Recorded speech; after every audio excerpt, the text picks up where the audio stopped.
नमस्कार मंडळी, मी सोनाली किचन कट्टा या रेसिपी चॅनलवर तुम्हा सर्वांचं मनापासून स्वागत करते। तर आज आपण खिसी न घेता अगदी परफेक्ट असे खिशीचे पापड बनवणार आहोत। बघा, अगदी चौफट फुलणारे असे मस्त खुसखुशीत खिशीचे पापड वेगळ्या पद्धतीने बनवणार आहोत। आपण तांदळाचे न बनवता त्यामध्ये मुगाची डाळ टाकून हे अगदी पौष्टिक असे कुरकुरीत कढईवर फुलणारे तांदळाचे खिशीचे पापड बनवणार आहोत। अगदी कुरकुरीत होतात आणि वेगळ्या पद्धतीची रेसिपी आहे, त्यासाठी व्हिडिओ स्किप न करता बघा।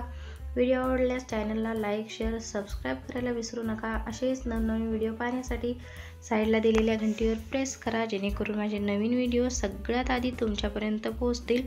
बघा, अगदी चौफट फुलणारे हे पापड आपले खिशी न घेता वेगळ्या पद्धतीने तयार केलेले आहेत। तर तांदळापासून न बनवता आपण यामध्ये मुगाची डाळ सुद्धा वापरलेली आहे, त्यामुळे रेसिपी अगदी आगळी वेगळी आहे, त्यासाठी व्हिडिओ स्किप न करता बघा। चला तर मग रेसिपीला सुरुवात करूयात। तर इथं मी 1 किलो तांदूळ घेतलेला आहे। ते तांदूळ छान असे धुवून घरातच फॅन खाली सुकवलेले आहेत, तुम्ही उन्हात सुद्धा सुकवू शकता। तर छान असे सुकून घ्यायचे। तर इथं मी 1 किलो तांदूळ घेतलेला आहे आणि डाळ 1 वाटी किंवा तुम्ही 100 ग्रॅम डाळ घेऊ शकता। तर 1 किलोसाठी मी 100 ग्रॅम मुगाची डाळ स्वच्छ पुसून घेतलेली आहे, धुवून वगैरे घेतलेली नाही। तर हे अशा पद्धतीनं डाळ आणि तांदळापासून आपण पापड बनवणार आहोत। अगदी वेगळ्या पद्धतीने खिशीचे पापड बनवणार आहोत। तर हे सगळं आता मी मिक्स करून घेते। तर तुम्ही अशा पद्धतीनं हे छान असं मिक्स करून गिरणीवर एकदम असं बारीक दळून आणा।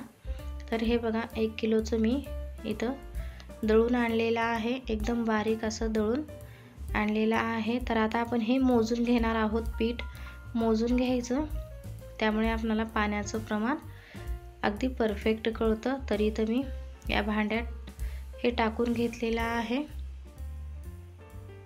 जेवढं आपल्याला भांडं होतं तेवढंच आपल्याला ह्यामध्ये पाणी टाकून घ्यायचं आहे। तर इथं मी पाणी घेते। तर जेवढं आपलं पीठ होतं तेवढंच ह्यामध्ये मी पाणी टाकून घेतलेलं आहे। तर आता आपण हे उकळायला ठेवून देणार आहोत। त्यामध्ये इथं मी 2 चमचे मीठ टाकलेलं आहे। अगदी परफेक्ट प्रमाण आहे खिशीच्या पापडाचं आणि हे पापड खार कोणत्याही तुम्हाला किराणा स्टोअरमध्ये मिळून जाईल। तर 2 चमचे पापड खार टाकलेला आहे, 2 चमचे मीठ आणि 2 चमचे पापड खार, असं प्रमाण अगदी परफेक्ट आहे 1 किलोच्या पापडांसाठी। आणि 2 चमचे मी इथं तेल टाकलेलं आहे आणि हे छान असं उकळी आणून आपल्याला उकळून घ्यायचं आहे। एकदम खळखळून अशी उकळी आली पाहिजे। तर आता आपण ही उकळी आलेलं पाणी ह्या पिठामध्ये टाकून देणार आहोत।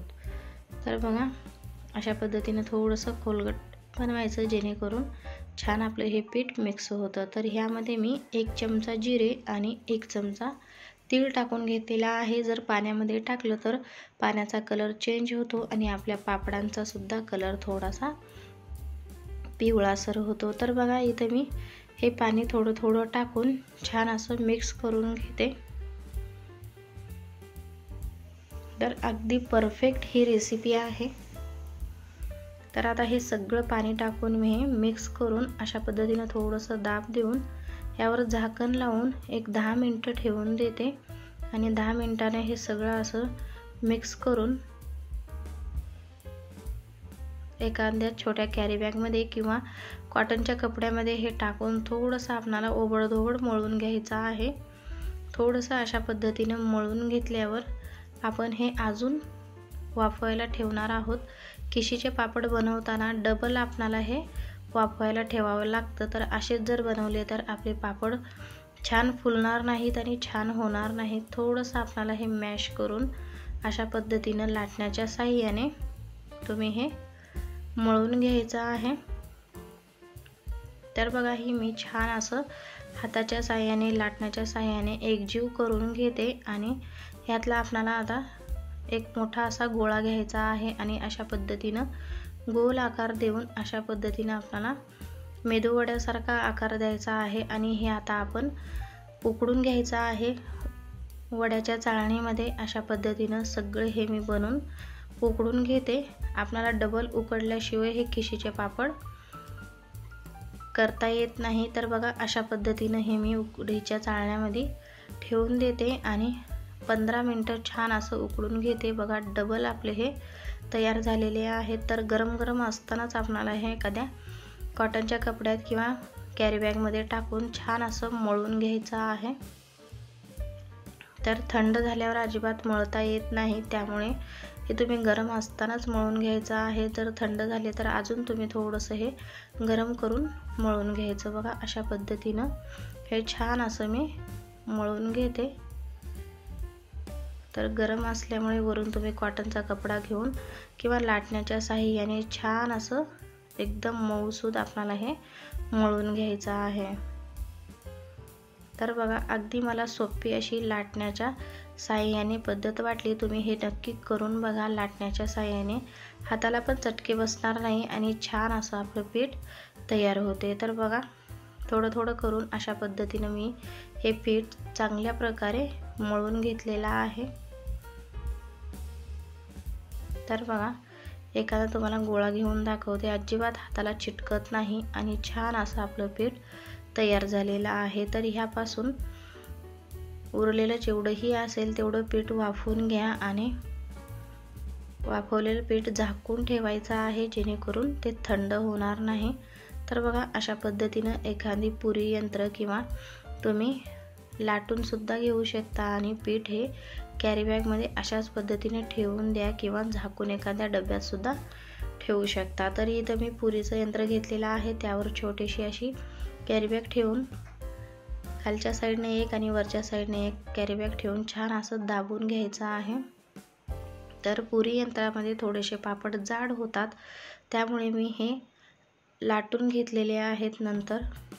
तर तुम्हाला असे जर बनवायचे असेल तर हे थोडेसे जाड होतात आणि खाताना पण तेवढी टेस्ट लागत नाही, त्यामुळे मी असे पापड बनवून घेऊन लाटण्याच्या साहाय्याने एकदम असं पातळ लाटून घेतलेला आहे। हे बघा अशा पद्धतीने एकदम असं पातळ लाटून घ्यायचं आहे, त्यामुळे खिशीचे पापड अगदी खुसखुशीत होतात आणि तोंडात टाकताच विरघळणारे तयार होतात। तर बघा मी हे असे एकदम असे पातळ लाटून घेतलेले आहेत। जेवढं शक्य होईल तेवढे पातळ आपल्याला हे लाटून घ्यायचे आहेत। बघा अशा पद्धतीनं किती मस्त आपल्या पिठाला चकाकी आलेली आहे। ह्याच पद्धतीने मी सगळे असे हे पापड करून घेते। जर तुम्हाला अजून दुसरी पद्धत पाहिजे असेल तर अशा पद्धतीने बघा एखादा गोळा घ्यायचा आणि एखादी प्लेट घेऊन जोरात प्रेस केल्यामुळे छान असं आपले पापड तयार होतात आणि हे बी पापड आपल्याला नंतर लाटून घ्यायचे आहेत। ही सोपी पद्धत आहे। थोडंसं प्रेस द्यायचं आणि नंतर लाटण्याच्या साहाय्याने छान असे एकदम असे पातळ लाटून घ्यायचे आहे। जेवढं शक्य होईल तेवढे पातळ लाटा, त्यामुळे पापड एकदम छान होतात। तर बघा अशा पद्धतीने मी संपूर्ण असे पापड तयार करून घेते। तर बघा एवढं हे मी पातळ लाटून घेतलेले आहेत आणि सगळे हे मी वाळायला घरातच टाकलेला आहे। तर 2 दिवसात फॅन खाली हे अशा पद्धतीने छान असे सुकले जातात। बघा किती मस्त आपले हे पापड तयार झालेले आहेत। अगदी पातळ असे पापड तयार झालेले आहेत। तर 2-3 दिवसाने छान असे सुकलेले आहेत बघा आपले पापड। तर मस्त चकाकी आलेली आहे पापडांना, किती मस्त चकाकी आलेली आहे। तर आता आपण हे तळून बघणार आहोत। अगदी कढई भर फुलेल असे हे पापड आहेत। तर बघा कढई सुद्धा अपुरी पडते एवढे आपले हे पापड फुलून वर आलेले आहेत आणि दिसायला अगदी पांढरे शुभ्र वेगळ्या पद्धतीचे आपण पापड बनवलेले आहेत। तुम्ही जर मुगाची डाळ टाकत नसेल तर तुम्ही एकदा नक्की टाकून बघा, मस्त होतात, अगदी खुसखुशीत होतात। नक्की ह्या पद्धतीनं ह्या मेजरमेंटने जर तुम्ही पापड बनवले तर तुमचे पापड सुद्धा परफेक्ट होतील। तर बघा मस्त आपले खुसखुशीत तांदळाचे पापड किंवा खिशीचे पापड तयार झालेले आहेत। बघा अगदी तेलकट तर अजिबात होत नाहीत आणि खुसखुशीत तोंडात टाकताच विरघळणारे असे खिशीचे पापड वेगळ्या पद्धतीचे तयार झालेले आहेत। तुम्हाला ही रेसिपी कशी वाटली कमेंट्स करून नक्की सांगा। व्हिडिओ आवडल्यास चॅनलला लाईक शेअर सबस्क्राईब करायला विसरू नका। माझा नवीन चॅनल असल्यामुळे एक लाईक आणि एक सबस्क्राईब नक्की करा।